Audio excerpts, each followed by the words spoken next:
کیا میں غوث پاک سے بڑھ گیا؟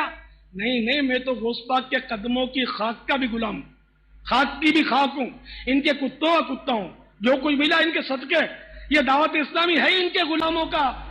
ہم کہتے ہیں ہم غوث پاک کے گلی کے جناب ولی تو ہیں نہیں کہ ہم کہیں کہ آپ کا قدم ہماری گردنوں پر، ہم تو کہتے ہیں یا غوث ثقلین، اے غوث اعظم، آپ اگر نسبتوں میں ہم عاجزی کا یہ انداز اختیار کرتے ہیں، آپ کی گلی کے کتے سے بھی نسبت ہو جائے، یہ بھی ہمارے لیے بہت بڑی سعادت کی بات ہے۔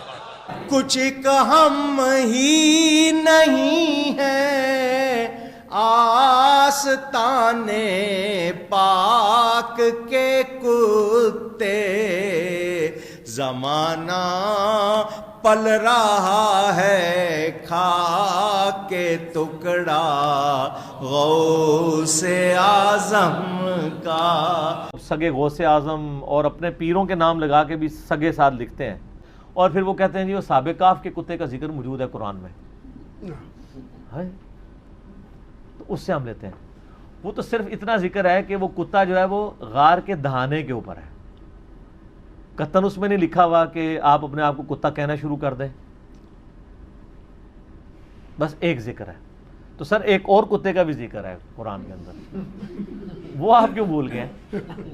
سورۃ الاعراف کی آیت نمبر 175 اور 176 میں علماء سو کو اللہ نے کتے کی مثال بیان کیا ہے کہ یہ وہ کتے ہیں کہ بلعام بن باورا کا ذکر ہے۔ المستدرک الحاکم میں صحیح سند سے ابن مسعود کا قول ہے کہ یہ بلعام بن باورا، بعض جگہ بلعام بن باورا بھی آتا ہے، بلعام بن باورا ایک یہودی عالم تھا، بہت بڑا عالم تھا، لیکن پستی میں گر گیا۔ تو اللہ تعالیٰ فرماتا ہے کہ اس کی مثال ہے جیسے کتا زبان ہانپتا ہے، اس پہ لوڈ کوئی بوجھ ڈالیں تب بھی زبان ہانپے، نہ ڈالیں تب بھی، یعنی وہ دنیا کی پستی میں گر گیا۔ تو وہ بھی تو ایک کتا ہے، یہ بھی مثال بیان ہوئی ہے۔ اور سنن ابی داؤد میں تو حدیث ہے کہ میری امت کے 72 گروہ دوزخ میں جائیں گے اور میری امت میں ایسی بدعات پیدا ہوں گی، اسی حدیث میں آگے الفاظ ہیں، جیسے کتا کسی کو کاٹ جائے باولا اور اس کے ایک ایک ریشے میں بدعات داخل ہو جائیں جیسا کہ وہ کتے کا زہر، ایسے میری امت میں بدعات فرقوں میں داخل ہوں گی۔ تو یہ فرقے میں بدعت جس کتے کے کاٹنے سے ہوتی ہے، وہ کتا کون سا ہوتا ہے؟ ارسیشن کتا ہوتا ہے؟ کون سا ہوتا ہے؟ مولوی ظاہر بدعت تو وہی جاری کرے گا نا جو دین کا کسٹوڈین بنا ہوا ہے۔ تو نبی علیہ السلام نے بھی کتے کی مثال بیان کی ہے۔ اچھا پھر لیم ایکسکیوزز بھی ہو دیتے ہیں، وہ کہتے ہیں دیکھیں نا جی مولا علی کے بارے میں صحیح مسلم میں آتا ہے کہ انہوں نے مرہب کے خلاف ریڈز پڑھا تھا کہ میری ماں نے میرا نام حیدر رکھا ہے، میں شیر ہوں، ٹھیک ہے، تو شیر بہادری کے لیے استعمال ہوتا ہے۔ اسی طریقے سے حمزہ ابن عبد المطلب کو نبی علیہ السلام نے کہا اللہ اور اس کے رسول کا شیر۔ اب شیر بھی تو دیکھیں، شیر کی بھی دم ہوتی ہے، اس کے بھی 4 ٹانگیں ہوتی ہیں، تو آپ شیر تو کہہ لیتے ہیں اس کو، تو وہ شیر بہادری کی علامت کے طور پہ استعمال ہوتا ہے تو شیر بھی حرام ہے۔ تو صحیح حدیث ہے صحیح مسلم میں کہ جتنے درندے ہیں گوشت خور وہ حرام ہے، شیر حرام ہے۔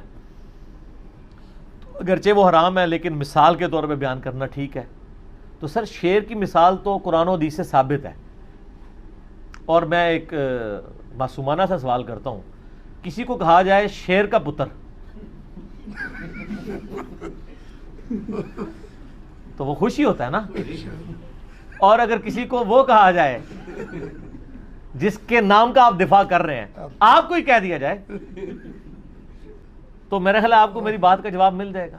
یہ نٹوریس مثال ہے، اور قرآن و حدیث میں نٹوریس مثال کے لیے استعمال ہوا ہے۔ کتے کی مثال نٹوریس آئی ہے، حتیٰ کہ بخاری مسلم دونوں میں حدیث ہے جس گھر میں کتا ہو یا تصویر، اس میں رحمت کے فرشتے ہی داخل نہیں ہوتے۔ چلیں خدا کے لیے عقل کے ناخن لیں اور بات کو سمجھنے کی کوشش کریں۔ حضرت صاحب نے فرمایا معین الدین اصل نام ہے، وظیفہ دیا یہاں بیٹھ جاؤ اور یہ وظیفہ پڑھو۔ آپ نے بیٹھ کے وظیفہ پڑھنا شروع کر دیا۔ وظیفہ پڑھ کے فرمایا اوپر دیکھو کیا نظر آتا ہے؟ فرمایا عرش کو دیکھ رہا ہوں۔ کس کو دیکھ رہا ہوں؟ نیچے دیکھو کیا نظر آیا؟ فرمایا تحت الثری، زمین کا آخری کنارہ دیکھ رہا ہوں۔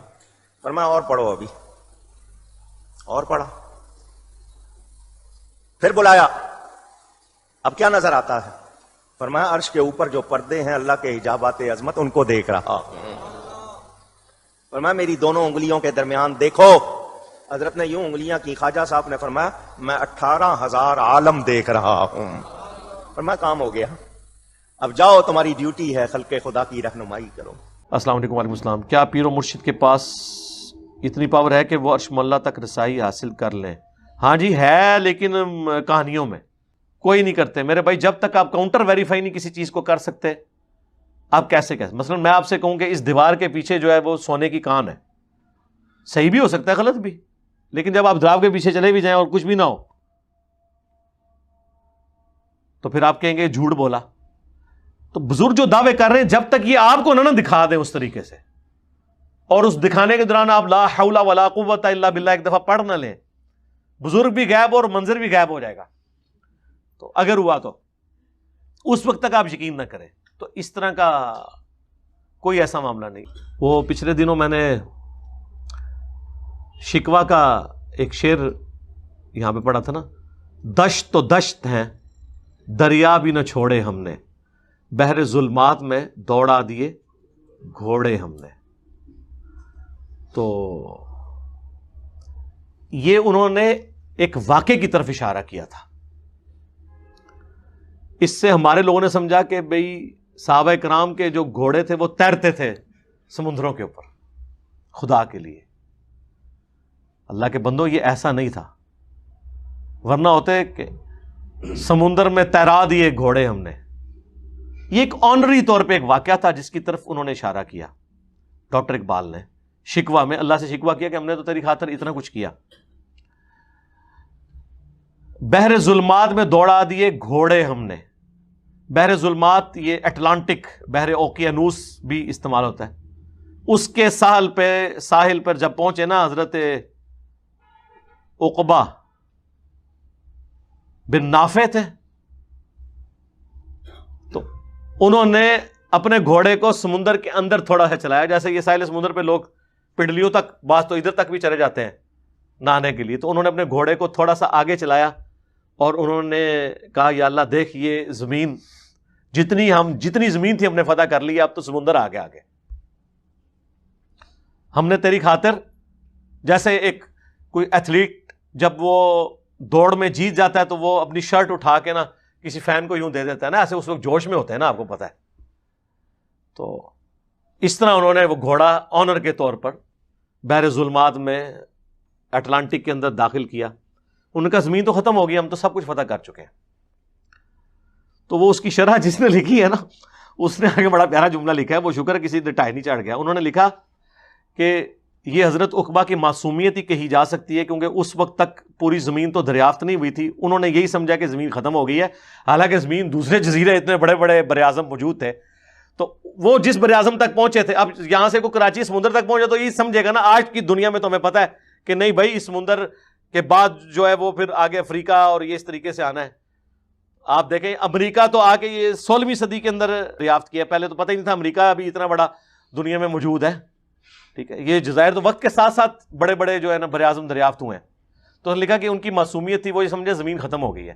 تو مجھے فوراً اس وقت خیال آیا کہ اگر حضرت عقبہ بن نافع رضی اللہ تعالیٰ عنہ اٹلانٹک اوشن کے پاس پہنچ کے یہ سمجھے کہ دوسری طرف زمین ہی کوئی نہیں ہے، تو بابے دشاہ ہی کوئی نہیں، تو اسی کہنے ہو جی بابے اینڈ زمین نو ایک دینے، جس طرح رائی دے دانے تھے۔ خدا کے لیے ہر واقعے کے بعد فَبِأَيِّ آلَاءِ رَبِّكُمَا تُكَذِّبَانِ، جس طرح اللہ تعالیٰ نے اپنی قدرت کی نشانیاں گنوائی ہیں نا، اس طرح قرآن و سنت میں جتنی بھی باتیں ہیں نا، ان کے بعد آپ کے اندر سے آواز اٹھتی ہے کہ بابے دشاہی کوئی نہیں۔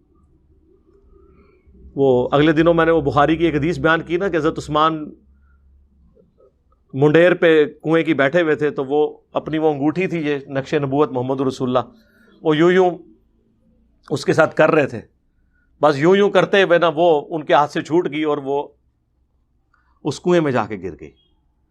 کنویں میں پانی، جن لوگوں نے کنویں یوز کیے ان کو پتا ہے کنویں میں پانی 2 یا 3 فٹ اس سے زیادہ نہیں کھڑا ہوتا، وہ آپ جب نکالتے ہیں پھر سیپیٹ سے پانی اور آ جاتا ہے۔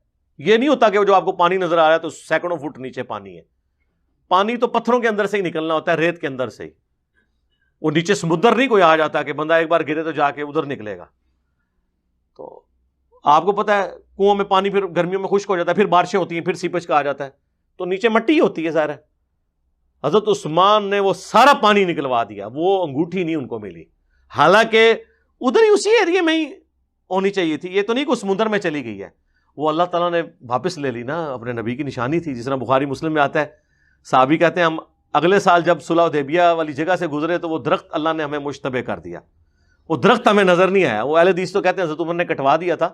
سر حضرت عمر نے نہیں کٹوایا, وہ تو رسول اللہ صلی اللہ علیہ وسلم کے زمانے میں ہی, وہ صحابہ کہتے ہیں جب حضور کی وفات کے بعد ہم جب گئے تو ہمیں وہ درخت اللہ نے بلا دیا جس کے نیچے, جس کا ذکر قرآن میں ہے, صلح حدیبیہ کی بیعت ہوئی تھی, وہ اللہ نے بلا دیا.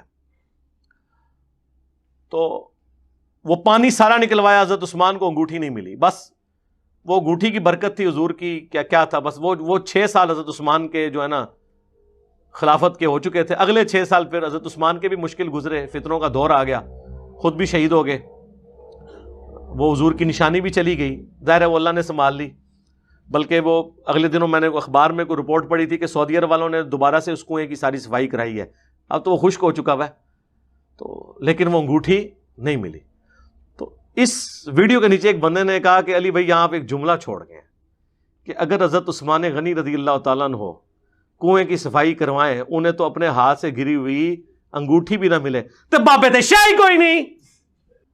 حالانکہ اس میں چانس ہوتے ہیں کہ جنات آپ کو ماضی میں ہوئی ہوئی بات بتا دیں. جس طرح کہ سب سے بڑے جن تو ہم نے اپنے گھروں میں لگائے ہیں, 40 دن پرانے بھی آپ کو بندہ پکڑ کے بتا دیں گے, CCTV کیمرے. جنات مستقبل کی خبر نہیں دے سکتے سوائے جو نجومیوں کے کان میں کوئی مکس کر کے ڈال دیں, جو بخاری مسلم میں آتا ہے. ماضی کی خبر وہ دے سکتے ہیں کہ کیا ہوا تھا, اور اس کے بھی چانس ہوتے ہیں کہ غلط بھی ہو صحیح بھی ہو. ٹھیک ہو گیا. تو سر اس جملے کو آپ ہلکا نہ سمجھیں, یہ بہت بڑا جملہ ہے. زمانہ صحبت با اولیاء بہتر از 100 سالہ طاعت بیریا.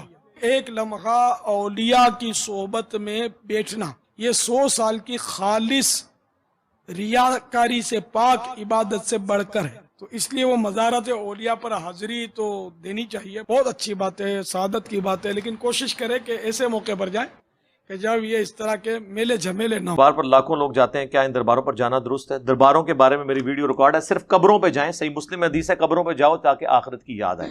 درباروں کا کہیں ذکر نہیں. دربار حضور کی مخالفت میں بنے ہیں.